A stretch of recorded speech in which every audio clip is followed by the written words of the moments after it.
The strange arrival. John Carter sat alone in the control room of his space station, staring at the blinking lights on the console. The hum of the engines was the only sound keeping him company. The station floated quietly in the vast emptiness of space, far from Earth or any nearby colonies. It had been 3 months since the AI system that managed the station broke down. Since then, John had been handling everything alone. Cleaning, repairs, food preparation. It was exhausting. His days blurred together, filled with fixing machines, running diagnostics, and eating cold meals. John wasn't the type to complain, but even he had his limits. That's when he decided to hire help. The station's connection to intergalactic services allowed him to put out a call for a housekeeper.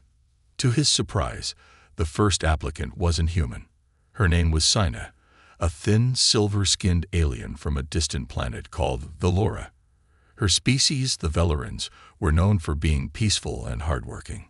John had heard about them, but he'd never met one in person.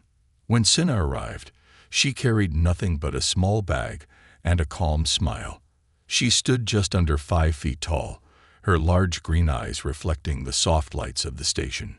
John felt a little awkward at first. She looked fragile, almost like she would break if she carried anything heavy. But there was something about her that didn't quite fit the usual image of a housekeeper. "You sure you're up for this?" John asked, crossing his arms as he watched her unpack her few belongings. "I am capable," Sina replied simply. Her voice was soft but firm. She didn't seem offended by his doubt. John decided to give her a chance. It wasn't like he had many options. At first, everything seemed normal. Sina worked quietly and efficiently, keeping the station spotless. She moved with a kind of grace that John found unusual. Her hands glided over surfaces, and the tools she used always seemed to fit perfectly into her slender fingers. The station, which had felt like a crumbling ruin under John's care, started to feel alive again. But soon, John began to notice strange things. For one, Sina rarely rested. He'd catch her standing by the observation window late at night, staring at the stars. Sometimes she mumbled in her native language, words John couldn't understand. She always stopped when she realized he was watching. More than once, John caught her rearranging the control panels when she thought he wasn't looking. "Why did you move that?" he asked one day, pointing to a set of switches she had reorganized. "It is more efficient this way," she said, her head tilted slightly, as if she didn't understand the question. John frowned, but didn't argue. The truth was, the station did run smoother after she made those changes. Still, something didn't sit right. One evening, while doing his usual rounds, John found Sina in the engine room. She was standing in front of a large, rusted panel, her fingers tracing strange symbols into the metal. The symbols glowed faintly under her touch. John's heart jumped. "What are you doing?" he asked, his voice sharper than he intended. Sina turned slowly, her green eyes calm as ever. "Your station is old. I was making adjustments," she said. John narrowed his eyes. "I don't remember asking you to do that." Sina met his gaze without flinching. It needed to be done. For the first time, John felt uneasy around her. He watched as Sina calmly stepped away from the panel and left the room. John ran his fingers over the symbols she had drawn, but they faded the moment his hand touched them. Later that night, John couldn't sleep. He sat in the mess hall, stirring a cup of lukewarm coffee. Who was Sina? Really? She worked hard, never complained, and seemed harmless, but there was no denying that she knew more than she let on. John remembered the way she had handled the control panels, the adjustments she made without being asked. It was almost like she knew the station better than he did. The idea seemed ridiculous. She'd only been there a few weeks. Still, as he sipped his coffee, John couldn't shake the feeling that Sina's arrival wasn't random. And if she was hiding something, he was determined to find out. The mysterious observations. John leaned against the doorway of the observation deck, arms crossed, watching Sina without saying a word. She stood by the glass, gazing at the stars like she was searching for something or someone. Her silver skin reflected the soft glow of the station's interior lights, making her look more like a statue than a living being. For the 5th time that week, John found her there, long after her shift was over. "You like staring at empty space, huh?" John finally broke the silence. Sina didn't flinch or turn around immediately. Her gaze stayed fixed on the vast expanse of stars. "It isn't empty to me," she replied quietly. John stepped closer, hands stuffed in his pockets. "Yeah? What do you see that I don't?" Sina's eyes slowly shifted toward him, her expression unreadable. "Possibility." John frowned. "That's cryptic." Sina smiled faintly but didn't elaborate. Instead, she returned to her quiet vigil. John shook his head and left her to it. Over the next few days, John began noticing small but strange changes around the station. The tools in the maintenance bay were rearranged in ways that made repairs faster. The air filtration system, which had been sluggish for months, suddenly worked like new. And then there were the control panels. John would leave the control room for just a moment, grab a cup of coffee or take a short break. And when he returned, switches and dials were subtly different. Nothing drastic, but enough for him to notice. One day, he caught her in the act. Sina was kneeling by the central console, fingers delicately turning one of the energy flow regulators. She didn't hear him approach. "You've got a habit of touching things that aren't part of your job," John said, his voice low but firm. Sina turned her head slightly, enough to see him over her shoulder. "I was improving efficiency." John stepped forward. "Did I ask you to do that?" "No," she admitted without hesitation, "but I thought it was necessary." John crouched down beside her, resting his forearms on his knees. He wasn't angry, just curious. "Necessary for what?" For a moment, Sina didn't answer. Her fingers brushed over the panel lightly, as if she were lost in thought. Then she spoke. "For the station. For you." John raised an eyebrow. "You don't know me that well." "I observe." John let out a dry chuckle and stood up. "Yeah, I noticed." Later that evening, as John lay in his bunk, her words echoed in his mind. "I observe." He stared at the ceiling, unable to shake the feeling that Sina's observation wasn't just casual curiosity. There was an intention behind it, something deeper that she wasn't telling him. John decided to test her. The next morning, John deliberately tampered with the oxygen stabilizer. A minor adjustment. Nothing dangerous, but enough to trigger a low-level alert on the station's diagnostics. He waited. Less than an hour later, Sina entered the control room, walking straight to the console. Without hesitation, she entered a series of commands and restored the system to its optimal settings. John watched from the corner of the room, arms crossed. "How do you know something was wrong?" Sina didn't look at him. "I felt it." John stepped forward. "Felt it? That's not how this works. You don't just feel system errors." Sina finally met his gaze. "I listened to the station. It speaks in different ways." John stared at her, unsure if she was messing with him or if she genuinely believed what she was saying. "You listened to the station," he repeated slowly. "Yes." "You know how insane that sounds." Sina's expression didn't change. "I am aware." John rubbed the back of his neck, letting out a long breath. "Look, Sina, I appreciate the help, I really do. But you're starting to freak me out a little." Sina's gaze softened slightly. "That is not my intention." "Then how about you start explaining what is your intention?" John pressed. She hesitated for the first time. "I cannot," she said eventually. John's patience wore thin. "Why not?" "Because you are not ready to know." John let out a short laugh of disbelief. "Not ready to know? I run this place. If anyone should know what's going on here, it's me." Sina's eyes lingered on him for a long moment. Then she simply turned and walked away. John watched her go, feeling more confused than ever. That night, John couldn't sleep. He found himself wandering the station, flashlight in hand, stopping by the engine room. Something about Sina's behavior gnawed at him. John crouched by the rusted panel where he had caught her days ago. His fingers traced the surface, searching for the symbol she had drawn. To his surprise, faint traces of them still lingered, glowing softly beneath his touch. What the hell? John's heart began to race. Sina wasn't just a housekeeper. And whatever she was doing, it was far from over. An unexpected skill. The quiet hum of the station's engines filled the control room as John sat at the central console, sipping lukewarm coffee. His eyes flicked over the diagnostic screens, running through the usual maintenance checks. Everything was normal. Too normal. Sina's presence had changed the rhythm of the station, but John couldn't decide if that was a good thing. There were no more malfunctions, no more unexpected breakdowns. The station practically ran itself now, all thanks to her subtle adjustments. And that was the problem. John prided himself on knowing every inch of the place, but Sina operated like she had lived there longer than he had, as if she was waiting for something. The thought barely had time to settle when the lights flickered. John sat up straight, placing his cup down carefully. The flicker lasted barely a second, but it wasn't random.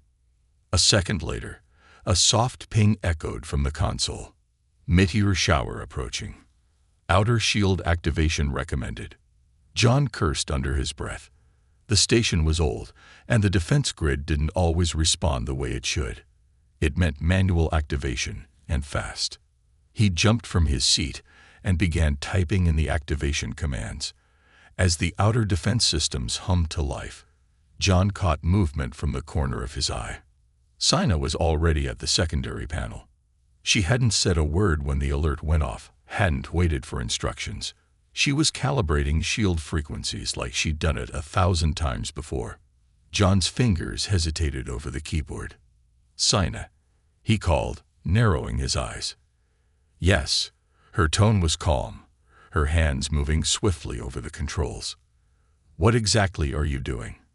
Sina didn't pause, adjusting the shields to compensate for faster debris movement. The standard settings are too slow for the current trajectory. John blinked. How do you know that? She finally glanced at him, her eyes cool and focused. I observed the meteor cluster on the outer radar 2 days ago. Based on its velocity and angle, I calculated the adjustments needed. John's mouth opened, but no words came out. She observed a meteor cluster, without being told, and calculated adjustments that even John wouldn't have thought of until the last second. The station trembled slightly as the first wave of small debris hit the shields, but the grid held firm. The energy signature fluctuated briefly before stabilizing. Shield integrity at 98%, Sina reported, like it was nothing. John slowly lowered himself back into his chair, watching her carefully. You've done this before, he said quietly. Sina didn't answer immediately. She simply watched the radar until the danger had passed, fingers resting lightly on the console. After a long pause, she turned to him. Yes. John leaned back in his chair, crossing his arms. I thought you were a housekeeper. I am. Most housekeepers don't know how to operate high-grade defense grids. Sina met his gaze directly. Most don't. John's eyes narrowed. But you do. Sina tilted her head slightly, as if weighing how much to say. Where I come from, she began, we learn to adapt to our environments. This includes understanding technology we interact with, even if it is not ours. John studied her carefully. That's not adapting. That's mastery. Sina's lips twitched in the faintest smile. I observe carefully, she repeated softly. John let out a long breath, shaking his head. I don't know whether to be impressed or terrified. The next morning, John found himself more observant than usual. He watched Sina as she moved around the station, checking systems without being asked. Her actions weren't random. They were precise. Every adjustment she made had a purpose, even if John didn't see it right away. By midday, John decided he couldn't let it slide any longer. He found her in the engine room, inspecting one of the coolant systems. Sina, he called from the doorway. She turned gracefully, waiting for him to continue. You mind telling me how you know so much about this station? He asked, stepping closer. I don't mean just general tech knowledge. I mean this exact place. You know where everything is. You know which systems need fixing before they break. How? Sina's gaze lingered on him for a moment before she answered. Because I studied it. John's brow furrowed. Studied it? Yes. I reviewed the station's design schematics and operational records when I arrived. John stared. Those schematics are restricted. You shouldn't have access to them. I found them in your personal logs. John's mouth opened in disbelief. You hacked my logs. Sina's eyes didn't waver. I did not hack them. Your security protocols were inadequate. John pinched the bridge of his nose, muttering under his breath. Unbelievable. I apologize if I overstepped, Sina added calmly, but I believed it necessary to ensure the station's functionality. John exhaled slowly, waving off his frustration. Okay, let's say I believe that. But why go so far? Sina hesitated for the first time. Her fingers brushed lightly against the coolant pipe beside her. I was not sent here solely to clean, she admitted softly. John's heart skipped. Then why were you sent here? Sina looked at him with quiet intensity. To prepare for what's coming. The words hung in the air like a weight, pressing down on John's chest. He took a slow step forward. And what exactly is coming? Sina's gaze drifted to the station's outer window, where stars glimmered faintly in the distance. Something that neither of us can stop alone, she said. But together, we may have a chance. John stared out at the stars, his mind racing with questions he wasn't sure he wanted answered. Whatever was coming, Sina knew more than she was letting on. And John was determined to find out the truth. The confrontation. John's footsteps echoed down the narrow corridor as he approached the control room. His heart thumped louder with each step. The station was quiet, too quiet. It was as if the entire place was holding its breath. Sina was already there, standing by the central console. The holographic display cast a soft glow on her silver skin, illuminating the sharp angles of her face. She didn't turn when John entered. She knew he was coming. John crossed his arms and leaned against the doorframe, watching her with narrowed eyes. You want to tell me what's really going on? Sina continued adjusting the station's long-range sensors, her fingers moving with delicate precision. I believe I already have, she said calmly. John's jaw tightened. No, you've given me half-truths and cryptic answers. I'm done with that. You said you weren't just sent here to clean. You said something's coming. I need to know what. Finally, Sina turned to face him. Her large green eyes locked onto his, unblinking. You would not believe me, she said softly. John stepped closer, his voice low and firm. Try me. For a long moment, neither of them spoke. The soft hum of the station's life support systems filled the silence. Sina lowered her gaze slightly, as if choosing her words carefully. The meteor shower we experienced was not random. John frowned. What do you mean? Sina stepped aside, gesturing to the holographic display. With a flick of her wrist, the image shifted, showing a wide stretch of space just beyond their station's perimeter. There is a pattern, she explained. Small clusters of debris have been moving in organized waves for the past 2 weeks. John squinted at the screen. That could just be gravitational drift. Sina shook her head. No, this formation was directed. John stiffened. Directed? By who? Sina hesitated. By those who are watching us. John's eyes narrowed. He stepped forward, resting his hands on the edge of the console. Watching us? Sina, you're not making any sense. There's no record of hostile activity in this sector. The nearest colony is 3 light-years away. Sina met his gaze, her expression unwavering. Not all threats are recorded. John let out a frustrated breath and ran his hand through his hair. Okay. Say I believe you. Why hasn't the station's radar picked up any ships or transmissions? Sina's voice lowered, almost like she was sharing a secret. Because they are not ships, John. His eyes flicked back to the display. Then what are they? Sina's gaze shifted to the stars outside the station window. Machines, she whispered. Machines built to harvest and dismantle technology. John stared at her, waiting for the punchline. But Sina's expression didn't change. You're serious, he muttered. I am. John exhaled slowly, leaning against the console. All right, let's say this is true. Why haven't they attacked yet? Sina's gaze darkened. Because they are waiting for the station to weaken. They target isolated outposts and wait for vulnerabilities to appear. Supplies running low, systems failing. John's blood ran cold. And we're on their list. Sina nodded. Yes. John took a step back, rubbing his hands over his face. This is insane. Why hasn't Earth or the outer colonies warned us about this? Because they do not know, Sina replied. These machines are ancient, operating on long-forgotten protocols. They slip through detection systems unnoticed. I have only encountered them once before. John's brow furrowed. You've dealt with them before. Sina hesitated, then nodded. It was a small Veloran outpost, not unlike this station. By the time we realized the threat, it was too late. The machine stripped the outpost to its core, leaving nothing but debris. Few survived. John's chest tightened. And you think that's going to happen here? If we do nothing, yes. John paced the room, tension building in his shoulders. He could feel the weight of the situation pressing down on him. Why didn't you tell me this sooner? He demanded, spinning to face her.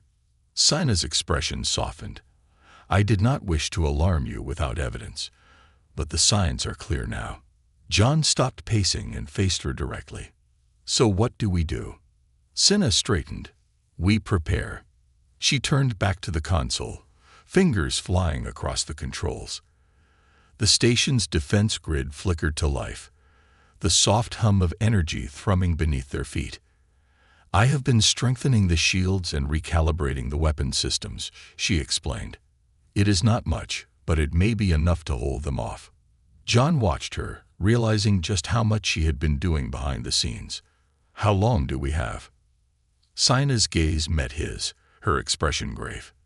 Less than 48 hours. John's stomach tightened. Then we'd better get to work. The next several hours were a blur. John and Sina worked side by side, reinforcing the station's defenses and running simulations. John marveled at how effortlessly Sina adapted to the station's systems, as if she had been designed to operate them. Where did you even learn this stuff? He asked at one point, tightening a bolt on the coolant lines. Sina glanced at him, a faint smile on her lips. Observation and necessity. John smirked. I swear, you're full of surprises. As they continued working, John couldn't shake the feeling that this was more than just a mechanical threat. Sina's urgency hinted at something deeper, something personal. But he didn't press. Not yet. The clock was ticking. The hidden truth. John sat on the floor of the engine room, tools scattered around him. As he tightened the final bolts on the coolant pipe, the faint hum of the station's systems filled the air. But his mind wasn't on repairs. It was on Sina. She was across the room, standing by the power core, her hand resting gently on the control panel. Her eyes weren't on the screen. They were fixed on the faint glow of the core itself, as if she could see straight through the metal and into the heart of the station. John watched her carefully.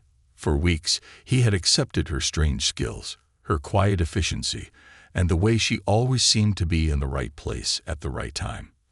But after her confession about the machines, something inside him shifted. She wasn't just an alien housekeeper anymore. She was something else, and it was time to find out exactly what. John set his tools down with a clatter, drawing Sina's attention. She turned her head slightly, her gaze calm and expectant. We need to talk, John said, standing up and wiping his hands on a rag. Sina's eyes lingered on him for a moment. Then she nodded. Very well. John crossed the room, leaning against the metal railing that surrounded the power core. The soft blue light cast shadows across his face. "You said those machines destroyed a Valoran outpost," he began, keeping his voice steady. "And now they're coming here. But I don't think that's the whole story." Sina's expression didn't change. John continued, narrowing his eyes. "You're not just trying to save this station. You're trying to stop them for good, aren't you?" Sina lowered her gaze. For the first time, she seemed hesitant. "Yes," she admitted quietly. John's brow furrowed. "Why? What makes this station different?" Sina's hand drifted across the control panel, her fingertips barely grazing the surface. She didn't look at him as she answered. "Because this station holds something they cannot be allowed to obtain." John straightened. "What are you talking about?" Sina finally turned to face him, her green eyes reflecting the soft glow of the core. "The classified technology you keep in the secure compartment beneath the control room."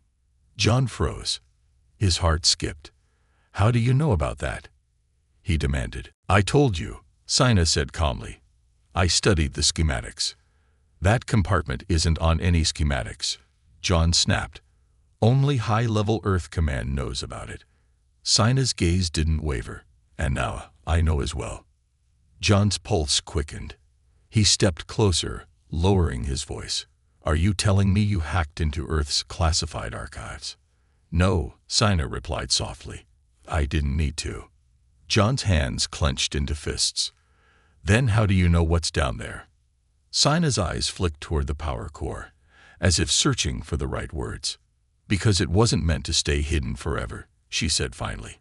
"The technology you are safeguarding is not human in origin." John's breath caught in his throat. "What?" Sina stepped forward, closing the distance between them.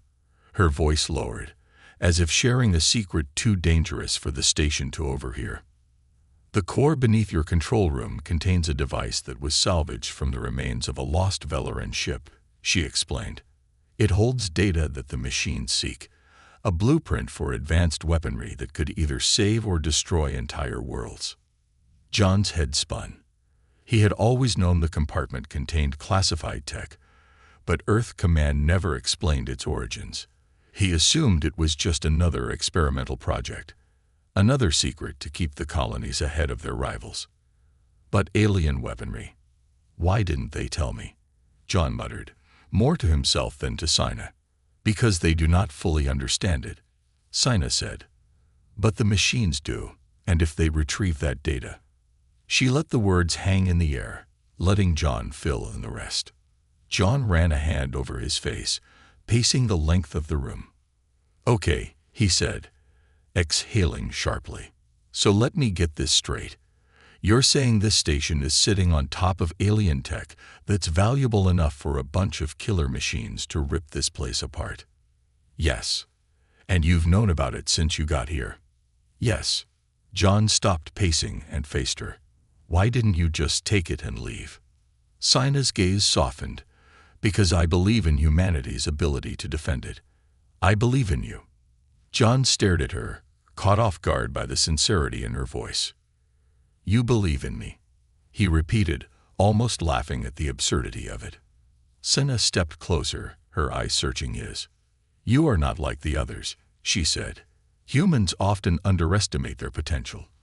But I have seen the way you fight for this station, even when no one else is watching. I have seen the way you protect those who cannot protect themselves."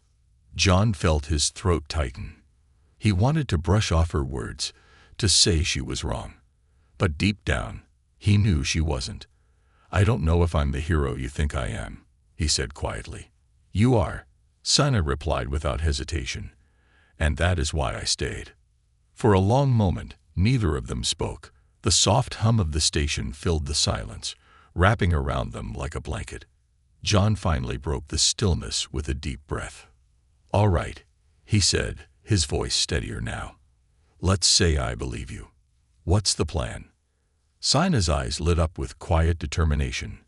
"We secure the technology," she said firmly.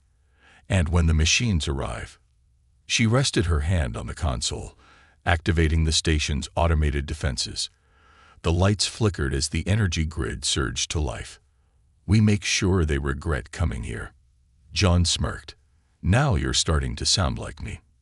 Sina's lips curved into a faint smile. Together, they stood in the engine room, staring out at the stars. The machines were coming. But for the first time, in a long while, John didn't feel alone. And this time, they would be ready. The Alliance. The station lights flickered briefly as the defense grid roared to life, flooding the control room with a faint hum of charged energy. John stood at the central console, arms crossed, watching the holographic radar map flicker with distant signals. The outer edges of the display glowed with faint blips, small clusters of debris, but they were too uniform to be natural. They were out there. Sina stood beside him, her posture calm but her eyes sharp, scanning the data with a precision John couldn't match. "How long do we have?" John asked, his voice cutting through the low hum of the station. Sina's fingers danced over the controls, zooming in on the farthest edge of the station's perimeter. "Based on their movement, I estimate 24 hours, perhaps less." John exhaled sharply. "That's not enough time." "It will have to be." Sina's voice was calm but firm. "The machines do not wait." John's mind raced. His station wasn't built for this. It was an outdated outpost, barely holding itself together. Reinforcing the shields would only buy them a few extra minutes. He needed more. They needed more. "What about the outer colonies?" John asked suddenly, turning to Sina. "There's a patrol fleet 3 systems over. If we send a distress signal now, they could be here in time to help." Sina's eyes met his, and for the first time, hesitation flickered across her face. "No," she said softly. John's brows knitted together. "No. You just said we can't handle this alone. Why not call for backup?" Sina shifted slightly, folding her hands in front of her. "If the patrol fleet arrives, the machines will retreat before engaging. They will not risk confrontation with multiple ships." John raised an eyebrow. "Isn't that the point?" "No," Sina replied, her voice steady. "If they retreat, they will return later with greater numbers. And next time, they may not leave anything behind." John ran a hand down his face, frustration bubbling beneath the surface. "So what? We're supposed to fight them alone and hope for the best." Sina's gaze softened. "No, we are not alone." Before John could ask what she meant, Sina stepped away from the console and approached the far wall of the control room. She placed her palm against a hidden panel, and with a soft hiss, the metal slid aside, revealing a small, dusty communications terminal that John hadn't even known existed. "What is that?" he asked, stepping closer. Sina's fingers traced over the console as she activated the system. A faint blue light pulsed along the edges of the screen. "This," she said quietly, "is a Velaran beacon." John's eyes widened. "You've had a backup communication system this entire time and didn't tell me." Sina's expression remained calm. "It can only be used once, and only for a specific purpose." John crossed his arms, narrowing his eyes. "And what's that purpose?" Sina turned her head slightly, her green eyes locking onto his. "To call for help." John opened his mouth to argue but stopped himself. There was something in her tone, a quiet certainty that made him pause. Sina's fingers hovered over the activation key. "If I use this," she continued, "it will send a signal to any Velaran vessels within range. But understand this, John, my people are cautious. They will not come unless they believe the threat is significant enough." John hesitated for only a moment before nodding. "Do it." Sina pressed her palm against the console. A soft pulse of light rippled outward, followed by a low hum that resonated through the station like a heartbeat. John watched as the beacon flickered for several seconds before fading back into darkness. "Now what?" he asked. "Now we wait," Sina replied. Hours passed with agonizing slowness. John worked alongside Sina, reinforcing the hull plating and recalibrating the station's energy reserves. Each passing hour felt heavier than the last, the weight of anticipation pressing down on him. He couldn't stop thinking about the machines, cold, calculating entities drifting toward them, silent and unseen. As John sealed the final section of the outer corridor, his comm unit crackled to life. "John," Sina's voice came through, calm but firm. "Come to the control room." John wasted no time, jogging through the station until he arrived. When he stepped inside, his breath caught in his throat. The holographic display had changed. 3 new signals had appeared, larger, brighter, and moving fast. They were closing in on the station, but they weren't hostile. "Who are they?" John asked, eyes fixed on the radar. Sina's gaze remained on the display. "Velaran ships," she said quietly. John let out a breath he hadn't realized he was holding. Relief washed over him like a wave. "Looks like they got the message." "They did," Sina replied. "But this is only the beginning." John glanced at her, his relief tempered by the seriousness in her tone. Moments later, the station's external comms lit up with an incoming transmission. Sina approached the console and activated the channel. A tall, regal-looking Velaran appeared on the screen, his silver skin gleaming under the light of his ship's interior. His eyes flicked from Sina to John. "I am Commander Talon of the Velaran Defense Fleet," the alien said, his tone formal. "We received your signal. Explain the situation." Sina stepped forward, bowing her head slightly. "Commander Talon, I am Sina of Velora. This station is under threat from ancient machines designed to harvest technology. They are approaching rapidly." Commander Talon's eyes narrowed. "You are certain?" "I am," Sina replied firmly. Talon glanced at John, clearly assessing him. "And this human, can he be trusted?" John stepped forward, crossing his arms. "I'm standing right here, you know." Talon's lips twitched slightly. "He can be trusted," Sina said. There was a pause, then Talon nodded. "Very well. We will form a defensive perimeter around the station." John felt a surge of gratitude he didn't expect. "Thank you," he said sincerely. But Talon's gaze hardened. "Do not thank me yet, human. If these machines are as dangerous as you claim, we may not all survive this encounter." The comm channel cut off, leaving John and Sina standing in silence. John let out a breath and glanced at Sina. "You didn't mention that part." Sina's expression was calm, but her eyes betrayed a flicker of worry. "Because I trust we will." John smirked. "Guess we'll find out soon enough." As the Velaran ships took position around the station, John couldn't help but feel a strange sense of hope. For the first time in a long while, he wasn't facing the darkness alone.